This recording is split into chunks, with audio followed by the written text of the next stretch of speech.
With the release of Peacemaker Season 2, I decided to go back and rewatch Peacemaker Season 1 since it's considered mostly canon. But I had an extra slot for a video this year, and since the movie is partially canon, I figured this would be a great opportunity to gush about what is, without a doubt, in my objectively correct opinion, the best movie to ever come out of the DCEU, The Suicide Squad.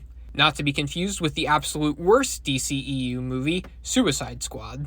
The Suicide Squad features Bloodsport, an imprisoned hitman who is forced to do a Black Ops job for the government.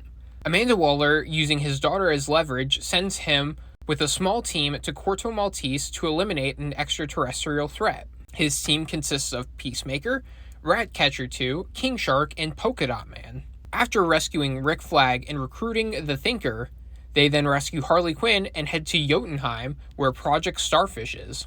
And after discovering Project Starfish is an alien kaiju starfish, Peacemaker reveals Amanda Waller sent him to cover up the fact that the US government were the ones behind Project Starfish. Peacemaker kills Rick Flag and nearly kills Ratcatcher 2 before Bloodsport shoots Peacemaker and incapacitates him. Then Starro the Conqueror escapes, killing the Thinker as well as assimilating the entire Corto Maltese army. The Suicide Squad disobey Amanda Waller and decide to defend the city from Starro the Conqueror, and manage to kill him, but not without losing Polka Dot Man. Bloodsport then blackmails Amanda Waller with the information he learned from Peacemaker and gets the rest of the team off the hook and out of prison. This movie really surprised me. We were at a point where the only comic book projects James Gunn had made were the first two Guardians films. And the first Suicide Squad was so awful that I didn't care that he made two good films. The foundation was just so awful, I didn't think that this film could be anything better than mediocre. But the movie was so good that I had to convince everyone in my house to watch it. All the jokes landed, and the characters were actual people. The action was so good.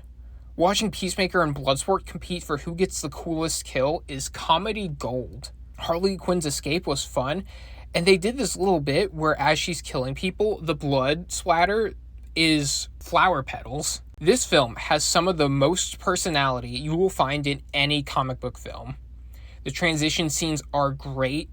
James Gunn, for whatever reason, took them out of his Superman film, and seeing how nicely he integrated them into this film boggles my mind. I can't think of any reason why he'd remove them from Superman. And James Gunn has once again proven that he knows how to flawlessly use licensed music. Several of the songs in this movie made it on my personal playlist. And I love that he didn't hesitate to kill members of the Suicide Squad.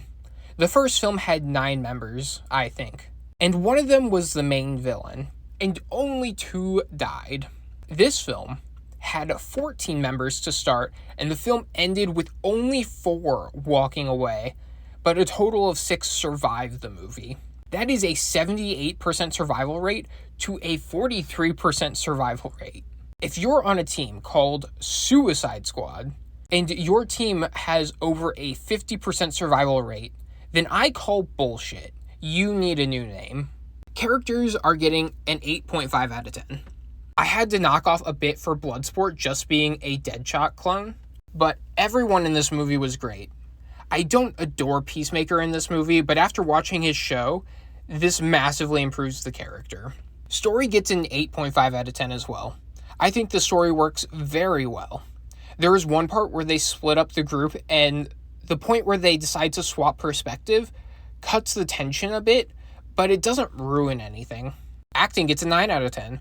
Margot Robbie is up there with RDJ, Hugh Jackman, Ryan Reynolds, and Jon Bernthal as being perfect casting choices for their comic book characters.